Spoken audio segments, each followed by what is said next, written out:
एक राज्य में जयसिंह नामक बुद्धिमान राजा राज करता था। वह इतना बुद्धिमान था कि किसी भी समस्या का तुरंत निराकरण कर देता था। उसके चर्चे दूर दूर तक के राज्यों तक फैले हुए थे। कई पड़ोसी राज उसकी बुद्धिमानी से ईर्ष्या करते थे और उसे नीचा दिखाने के प्रयोजन से उसकी बुद्धि की परीक्षा के लिए तरह तरह के पैंतरे आजमाते थे।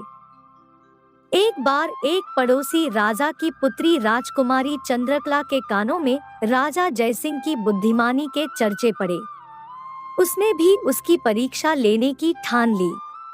उसने अपने एक दूत के हाथों 2 फूल राजा जयसिंह के पास भिजवाए और साथ ही एक पत्र भी। राजा जयसिंह ने पत्र पढ़ा। पत्र में लिखा था, महाराज, आपकी बुद्धिमानी के चर्चे बहुत सुने हैं।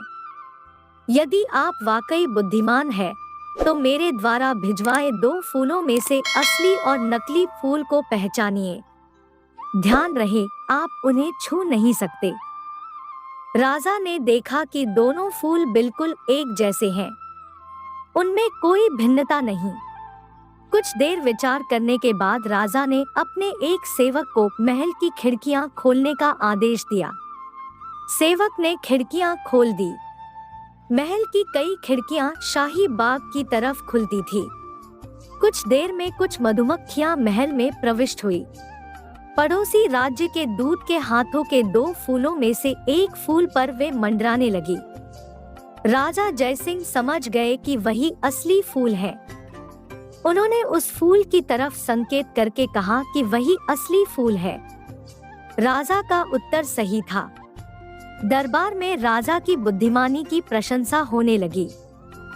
दूत ने वापस जाकर राजकुमारी चंद्रकला को राजा जयसिंह के उत्तर के बारे में बताया।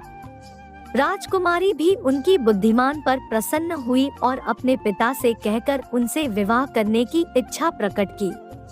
कुछ ही दिनों में राजा जयसिंह और राजकुमारी चंद्रकला का विवाह हो गया और वे लोग सुख से जीवन व्यतीत करने लगे।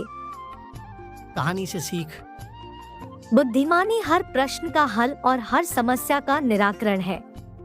इसलिए जब भी कोई प्रश्न या समस्या सामने हो, तो बुद्धि का प्रयोग करें।